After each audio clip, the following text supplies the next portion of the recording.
Hello, everyone, and welcome to the Virtual Executive Director Podcast. My name is Becky Caldwell, and I'm your host. I'm an executive coach for mission and purpose-driven leaders, and I serve as the actual executive director of the Virginia Highlands Festival in Abingdon, Virginia.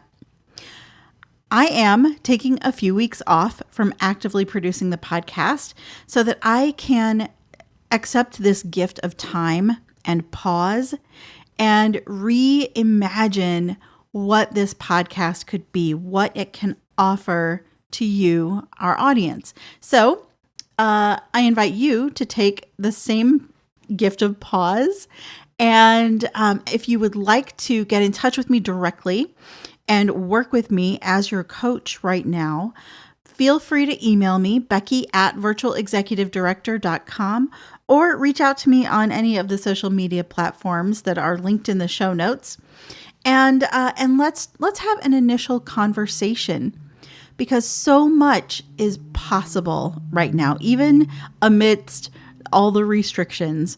So you just need to take that time to accept it, and even maybe seek what those gifts might be. And I can help you with that. So while I'm pausing the podcast, I'm going to rerun some of my favorites. It's not going off the air completely. Or should I say off the internet completely? I'm going to rerun some of my favorites that I think will help get you in this spirit of acceptance and exploration. So without further delay, here is the episode for this week.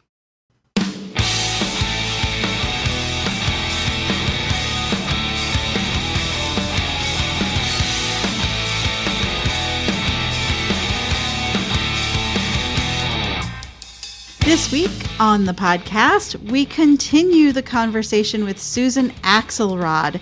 Susan is an executive coach who specializes in confident fundraising and self-care.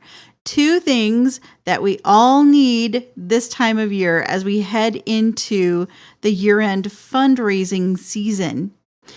Okay, so how many of us over the past week participated in Joan Gary's High Impact, No Burnout group? I guess it was a Facebook group, and she had a video mini series. One of the things that Joan says, and I am a fan, so I'm so glad that she offered this to everyone. Joan talked about the 3 big rocks to put into your bucket before you start filling it with gravel and sand. And that's like a whole nother lesson that I'm sure many of you recognize, but I'm not going to go into the whole lesson of that right now. But the 3 rocks, the very first one is to invest in yourself. And that doesn't necessarily mean spending money on yourself. It means taking the time to take care of yourself, because if you're not bringing your best, then you can't help anybody else effectively. So that is what we are talking about, Susan and I, in this episode and the one from last week. This week, I think is a lot juicier, because at this point in the conversation, we had really gotten to feel more comfortable with each other. And I can't wait for you to hear everything that is coming up. There's one more thing. Let me stop, because I have a lot to say. Okay. No, it's okay. You said there was one more thing. What's the one more thing? The one more thing that I want to say is this. There is a mindset around self-care. Mm-hmm. And there's some people who actually thrive on the lack of self-care. Mm-hmm. They complain about it. They talk about it. They thrive. That is sort of what feeds them. Now, how do I know? Because I was one. Mm. So I really, truly was. If somebody looks at me today, I'm sitting here in a pretty healthy body with, some tan skin, because I was outside walking every 5 miles, my dog. Nice. Right? Yeah. But I was in that skin. Mm-hmm. Please believe me. And so the mindset is the basis of finding a self-care practice. And as long as you keep telling yourself that you have to go to the gym, you don't have time to go to the gym, or you can't afford to take your spin classes or whatever it is, then you will keep yourself into a subjugated role. So what changed for you? Like if you were that martyr person and now you're not, what was the switch that flipped for you? A breakdown. Okay. Well, we would love for everyone to not have to go through that. Right. An actual breakdown. It Wow. really is true. I was in Oh. my office in that part-time job that I mentioned before. I had been in it for a few years already, right? Mhm. And I walked into my office one day. I sat at my desk after dropping my kid at daycare, doing everything that you do. Yeah. I started crying. I sat there at my desk. I just felt these tears come out. I started crying. And I was like, what's happening to me here? And I kept taking that breath, trying to stop crying. Yeah. It wasn't anything particular. Nobody had died or anything like that. Right. And I could not get control of myself and my emotions. Mm. After a while, I had been for a long time, I walked into my boss's office, a wonderful woman, Suzanne Smart, who was my boss at the time. And she looked at me and she said, what's happening here? Do you want me to call your mother or your husband? That's all she said. She didn't, she just supported me. Yeah. And I left work that day. I ended up in bed for 10 days. Oh my gosh. I lost my peripheral vision and I ended up on medication, of course. And then my husband is a psychologist, but not at home. And, but he knew sort of how to support me. My sister had suffered from depression and I didn't really know what was happening, but it was a major anxiety and depressive episode. Mm. And I did, I made some changes. I made some serious changes because I had that, I call it a breakdown. I wasn't hospitalized, but let me tell you something, Becky. If I didn't have a wonderful, I say woman boss, I'm going to acknowledge the fact that she was a woman, not that men can't be great bosses too. If I didn't have a wonderful woman boss, if I didn't have a loving, supportive family, I might have gone down, down, down, down further. Yeah. And people who don't have these resources and types of supports, including people in our audience, and they know who they are, this is why breaking through to grab the reins of your own self-care is truly important. And so that's what changed. And I started exercising and doing, all kinds of various little things. And it's kind of a long, sordid story that's going to be in my big book that I'm going to be publishing this later in the year. Okay. So that's what changed. Wow.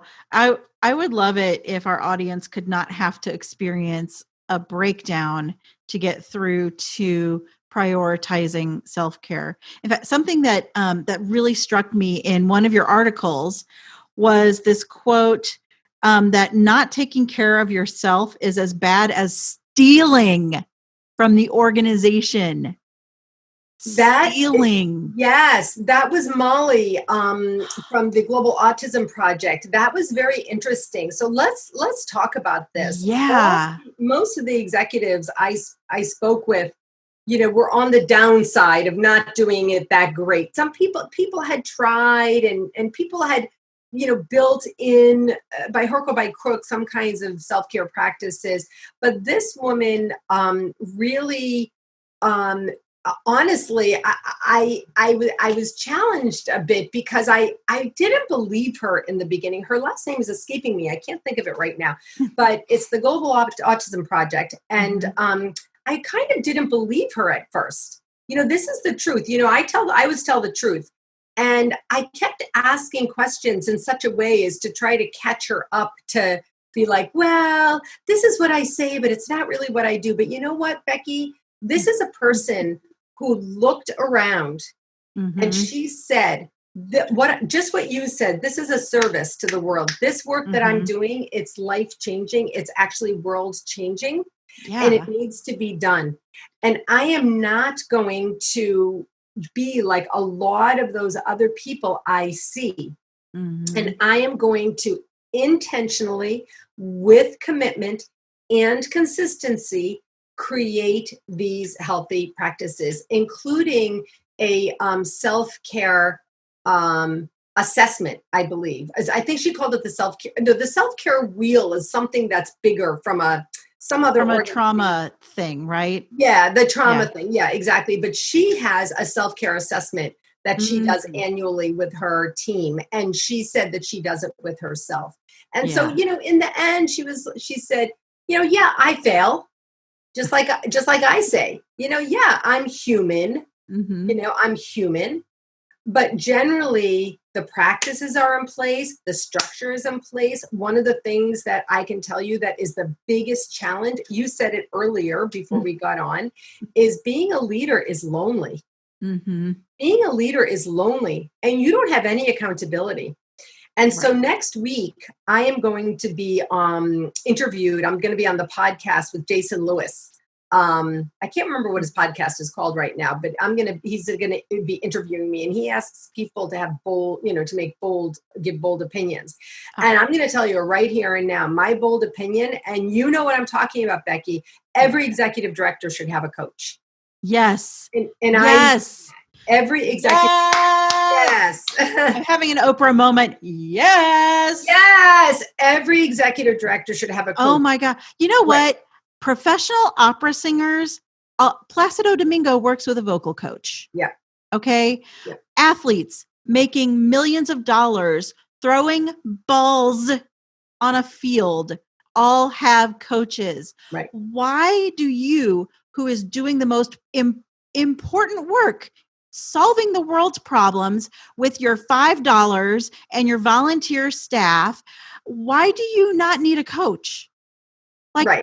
You need a coach. You need someone who validates you and steers you in the direction that is going to be most effective for you, not for the previous executive director. I mean, I know budgets are tight, but your board okay, I just need a sec.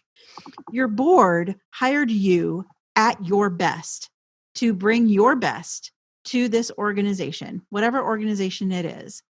And if you are not, every second you are not bringing your best, you are letting down the hungry children or the dogs or the environment. Whatever your thing is, you're letting them down. That's what Molly meant when she said you're stealing from the organization. Now, let's just get real here. Yes. We are both coaches. We both get paid as coaches. This is our business. This is work for us. So yes, we are coaches. Yes. The reason we are coaches is because we have both been in those roles. Exactly. We have developed skills and intuitive abilities, also based on decades of experience, to be able to support other executives. Now, there's two things about this that are important. One is the accountability factor. The executive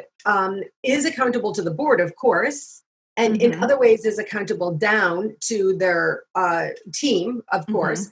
But really, the executive, no one holds the executive accountable in this way.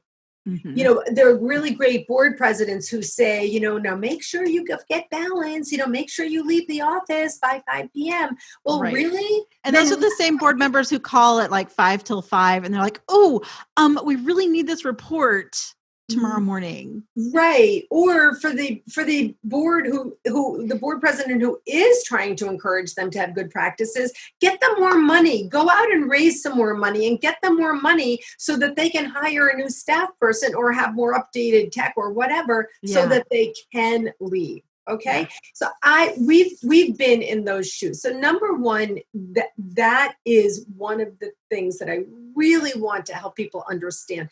My clients, if you could to them, the testimonials are on my page. If you could talk to them, that is the one thing that they will say. Well, I knew I was going to be facing Susan every week. All my clients, my life coaching clients, I have an online course, and they're like, yeah, we know we're going to come back here. We better have it done. Right. Mm-hmm. And so, but there's a second piece that's important here, and that is permission. It's very hard for executives to give themselves permission. Mm-hmm. It's hard for us to give ourselves permission. So a coach can offer you permission.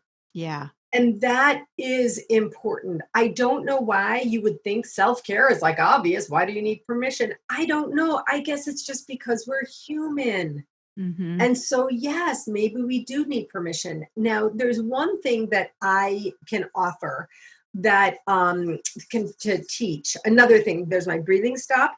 Yeah. And I want to share my golden rule. Okay, I'm ready. Okay. This is called Susan's golden rule. Susan's golden rule.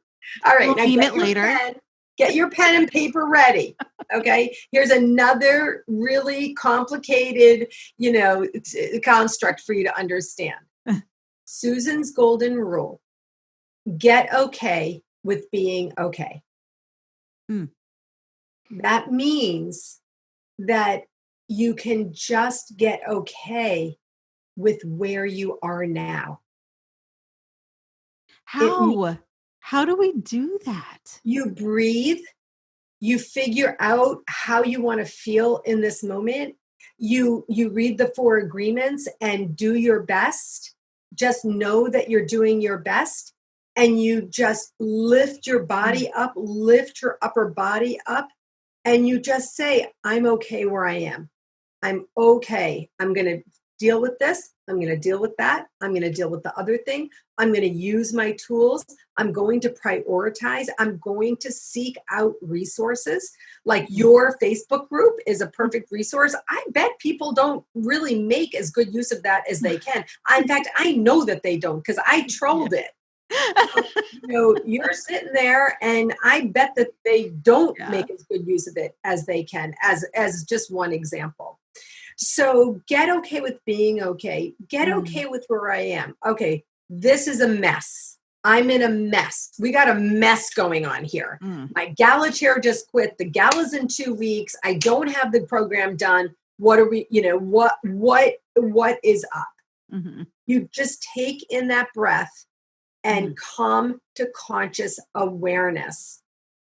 Somehow, night is going to turn to day. Day is going to turn to night, and again, the gala is going to happen. Now, the okayness might be, it may not be our best gala.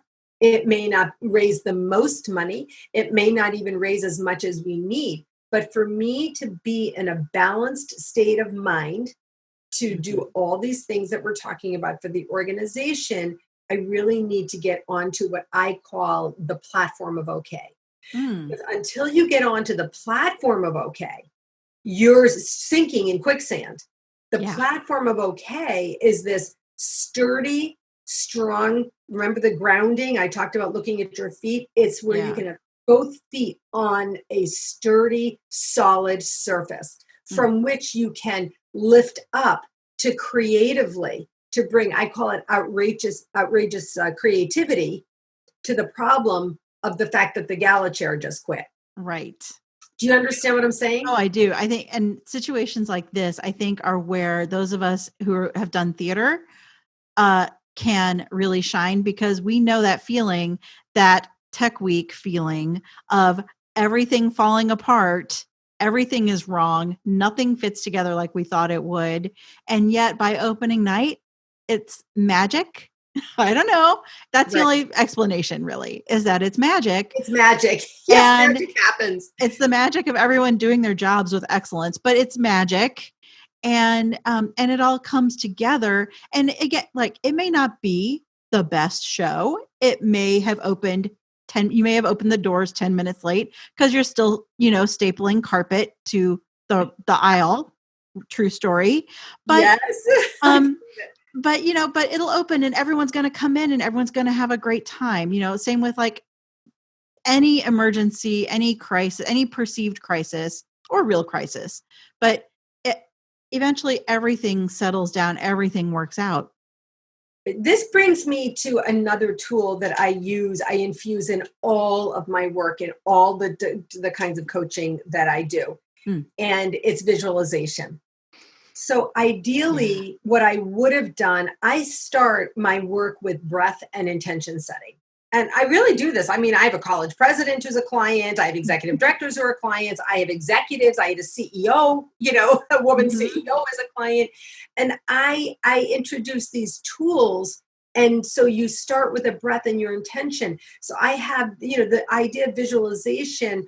I'm starting a year in advance of the gala, of course, and I'm going through. It's exactly what you do in theater. It's exactly what you do. You visualize the show. You guys in theater, you have like this ability to do that. Most of us, we have to work harder at it, but you visualize, you see the show. Yeah. You see it in its full glory somehow. Exactly. And that's work that I do with people. Like right now, here's another example. We're in it, people. What is today? It's the middle of September. I'm not sure when you're going to play this, but it's the middle of September. We have September, October, November, December. This is timely. This broadcast is now. We've got the end of the year coming up. I want to invite you right now to take a breath and think about December 31st. Think about December 31st. How do you want to feel on December 31st? How do you want to feel day by day, week by week, month by month? How do you want to feel? Do you want to feel like a ragged, wet, dirty dish rag on December 31st? Or do you want to feel like you can take a breath? You can say, we did it. We closed out the year. It wasn't pretty sometimes, but we're standing, we're breathing, we're smiling, we still like each other. We still like each other. We're on the platform of okay. See, Becky, the secret is sometimes I only strive for okay. Yeah. Other people strive for perfection. That's what led me to a breakdown. Yeah. Sometimes okay is good enough. Yep. And I think a lot of people underestimate their B game. Like I have a feeling that everyone listening to this podcast, their B game is like leagues ahead of everyone else's A game.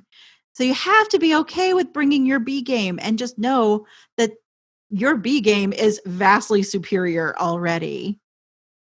Totally on board with that. I'm a B gamer. I'm like, I am so fabulous and so productive and so excellent at what I do that I'm happy to be in my B game. Right? My A game, most people can't keep up with.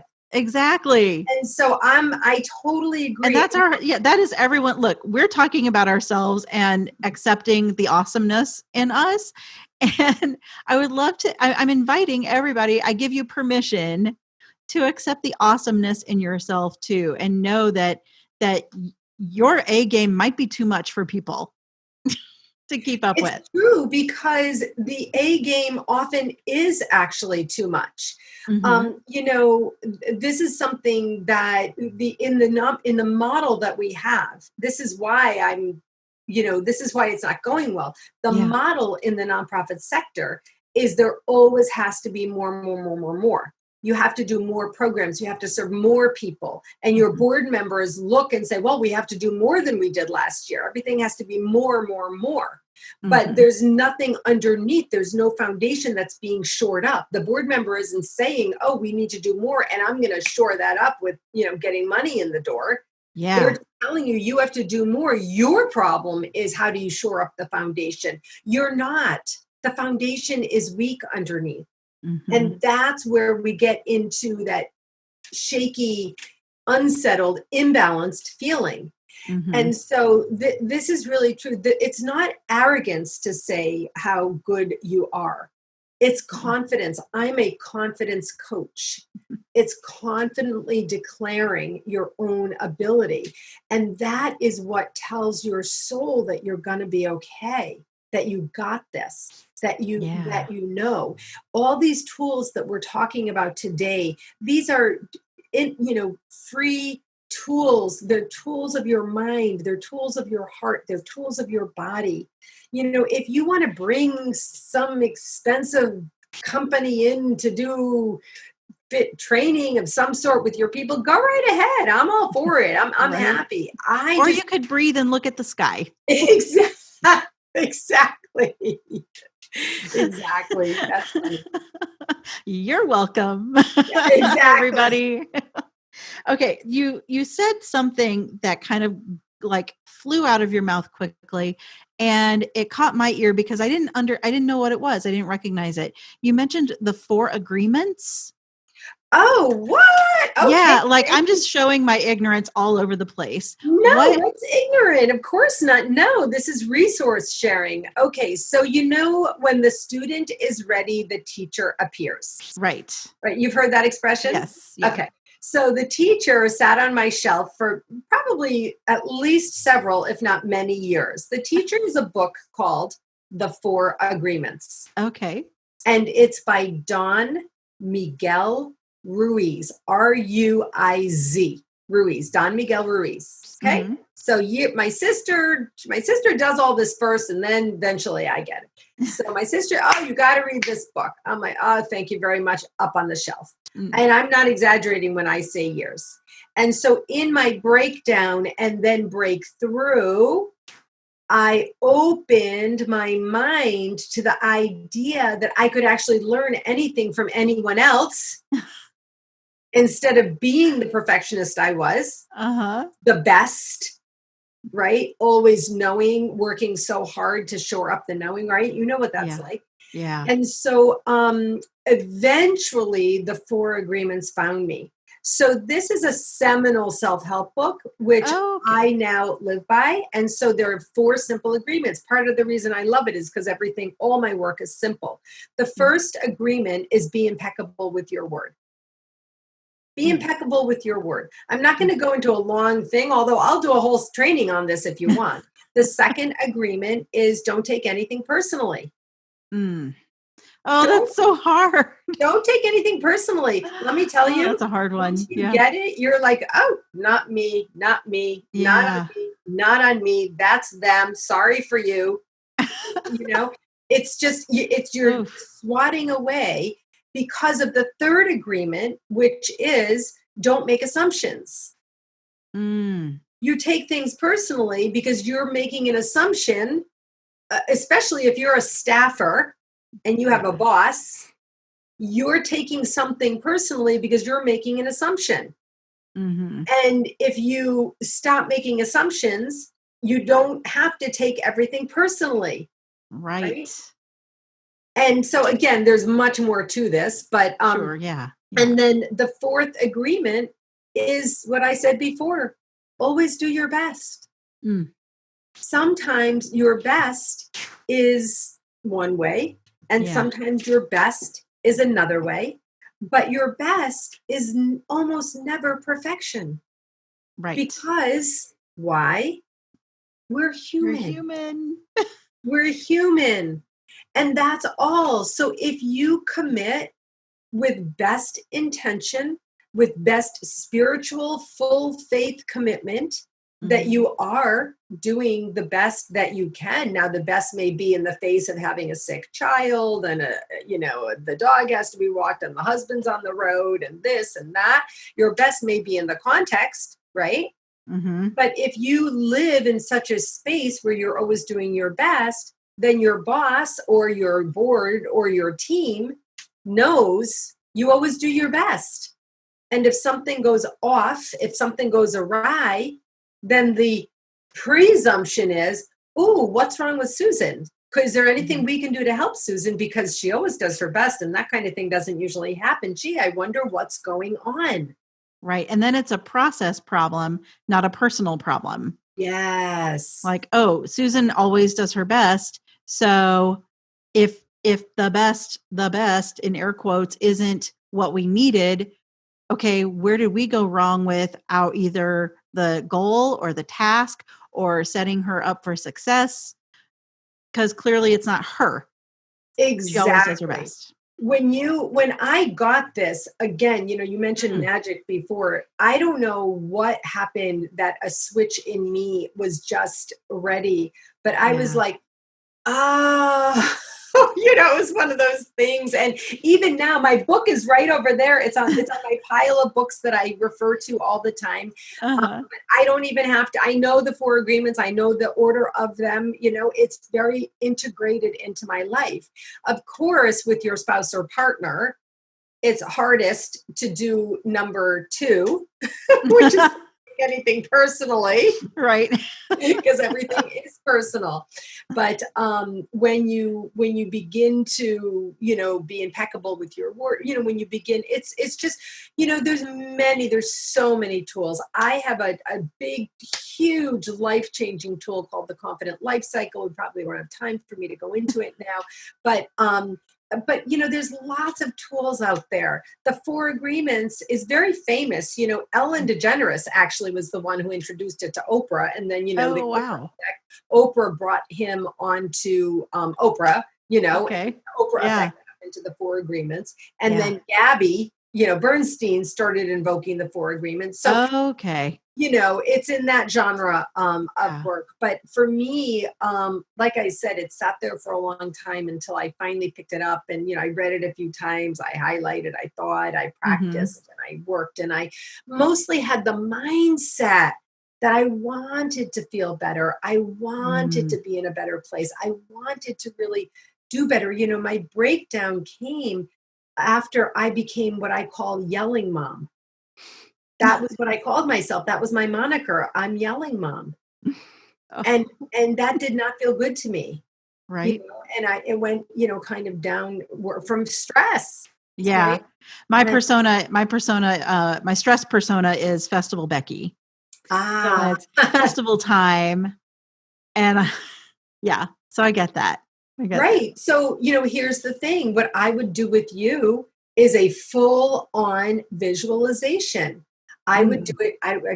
Festivals, the summertime, I guess, or whatever. Yeah. I would start now, or I would start January 1st. I would do a full-on visualization. We would do reverse engineering. We would breathe, and we would infuse intention into who do I want to be and how do I want to be. This is all part of the coaching work that I do with executive directors, and that's all sort of infused into the I don't know which came first. That's where the self-care came from, or that was infused into the self-care. Yeah. Well, okay. We've been talking for like an hour, and I don't put a time limit on my podcast just because I feel like it takes however long it takes to convey the information. Yeah. When it gets close to festival time, my podcasts are like 5 minutes long. I'd be like, hi guys, here's something neat. Bye. But now that I'm in my off season, I get to have leisurely conversations like this. I have 2 categories of people I want to talk to directly. One is founders, because I do have a lot of people who are just starting a nonprofit who listen to this. And then the second category is people who are new leaders who maybe feel like they have to prove themselves, or they like have jumped in and they're in over their head. So 2 categories. What are 1 to 3 things that each of those categories of people can do now for optimal self-care, to set themselves up for self-care success? Right. So these are 2 very, very different categories, but the truth is, I really do have long song and dances. I actually do tap dance that I could go into, but I want to really encourage the breathing first. Okay. Both of these people, because breathing actually builds confidence, because you're actually oxygenating your body. Like you're actually bringing oxygen in. Okay, so breathing is number 1. The new leaders need guidance. Okay, that's why I say these are 2 very different. The new leaders need guidance. They need a trusted, safe space, which I know you offer. And that's what, I also do as a coach, to help them become the confident leaders that they aspire to be. And so that really is a very, very important tool. I just was on the negotiating committee for a new emerging leader, a young first-time leader, and I budgeted in a coaching fees for that person because I knew how important it was. Yeah. So the new leaders, really, one of the things that I would say is guidance, to find a trusted, safe, veritable guidance for them. The breathing and intentions always comes first. For the new leaders, it's guidance. Now, the founders, we got another problem, and that's a whole big ball of wax going on. The founders need to focus on sustainability. The biggest thing that founders fear is that the organization will not be sustained. Many of the organizations are founded from deeply, deeply personal and sometimes often emotional reasons.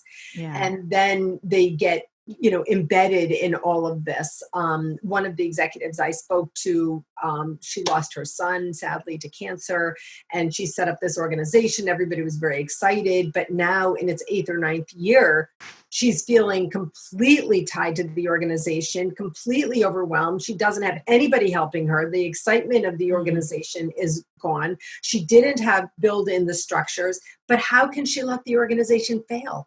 It's the name of her son. Oh, gosh. Right. And so, and so she's completely, chained, to the organization. Yeah. So that is something to bring to the awareness of the founders, and really there's a whole thing that I teach in fundraising to founders around the fact that you're not asking for money for yourself. Subconsciously, what happens is that subconsciously your subconscious thinks that you are asking for money for yourself because you are getting paid by the organization, et cetera. But, making that break, getting some serious fundraising coaching, fundraising training is the main thing that founders really need. So there's so many resources, so much out there, to help things. I actually have a whole program on my website. I'm Confident Fundraising for new leaders. Talk about that. Yeah, it's a program. All of my program is coaching model because I believe, another bold opinion, training 100% does not work. Right. When you go to a training session, you leave your office. Okay, it's nice. You're with other people and you get to talk with like-minded people. All that part is great. You get to get out of the office. That's even better. There's lots of good things about it. And you're filled and fueled when you're at that training session. But the minute you come back, you are regressed. Yes. You are regressed in all the work. You're behind with the email and this and that, your team and all kinds of things going on. And everything, nearly 100% of anything you learned is not retained because of that block, that stress block that hits you when you get back. And so maybe you have a notebook and the notebook falls to the lower and lower in the pile, even though it was great stuff and you had every intention. You even told your board president about it and this, and you called your associate executive and you said, we're going to do this. No. But the coaching model is where I or you, we are there with you. We are guiding, we are teaching, we are training, we are asking, we are infusing, we are coming back, we are offering accountability. And so for the new leaders, I have a 3-month program where it's, it can be you with your board chair or you with your director of development if you have one. And so that I teach the language, the confident fundraising methodology, and I infuse my personal coaching because a lot of times we need to break through some stuff that's going on personally, including personal fraud syndrome, including, all kinds of personal stuff that's going on in life. Right. We need to break through that in order to get you truly confident in fundraising and all of your work. So with founders, another thing that I do is I teach planned giving. I'm a planned giving specialist. Oh, yeah. I need you. Yeah. My gosh. That's my specialty area. Okay. So we're going to set an official appointment and okay, good. Yeah. Right. And so founders, that's the biggest thing that founders need, is to understand the mindset behind planned giving, and the fact that it's easy, not hard, and how to make it all happen, etc. Yeah. So Oh there's my gosh. So there's yeah, just to like throw this out there, where I live and the organization that I actually executive direct, we are known as the place to retire. And yet my 71-year-old organization does not have a planned giving program. yeah. And I'm like, oh, like the, what do they call it? The blue ocean, is all over right here. Right. So we're going to be talking later. Good. Okay. Well, I mean, I have a program for that too, and we could set up a group, or there's lots of things that we can do. But these are some of the different ways. Everything that we've talked about. Remember the first thing that I said, what is self-care? Yeah. For you in this moment, with your executive director hat on, self-care is figuring out how to break through the block to planned giving, and actually creating some kind of sustainability model for your organization. Why is that self-care? Because it's sitting here on your shoulder. It's bugging me for years. Yes. Yeah, exactly. So I love it. Right. So it would be nice if you could get to the gym, but even if you did get to the gym, that worry that is sitting here on your shoulder is not going away. So that's how I look at self-care. So I want to let you know that I am going to be offering a webinar. It's a free webinar. I'm trying to figure out how to roll all this out. So the next thing is, because you offered me this opportunity, to set up a webinar. It's going to be on Wednesday, October 16th. Okay. And it's going to be at noon. And it's going to be just 45 minutes. It's going to be open. We can drop the link in your notes. Great. And honestly, I thought our conversation was going to be 30 minutes. And I did too. I'm so sorry. No, it's fun. So much. This is great. I'm going to repeat some of this stuff. We're going to talk about it. People can come live. It's going to be a truly live webinar, not like the ones who tell you they're live, but they're not really. Yeah. So that's one of the things. That's the next thing that I have coming up. Okay, great. And then for those of you listening who are in the Executive Director Mastermind, Susan is going to be on we do a Facebook Live Q&A Friday mornings at 10 a.m. Eastern. And I am now I'm like, I was like, oh, this is going to be nice. But now I'm like, I'm super pumped. Like I cannot wait for everyone to be there. Everyone being, I don't know, 3 or 4 people. That's fine. Busy. But you know what? Like this is going to be some incredible help for that group. Oh. That's great. I'm looking forward to it. I can't wait. Yeah. I was just looking at my calendar because you didn't tell me what time it was. I'm available.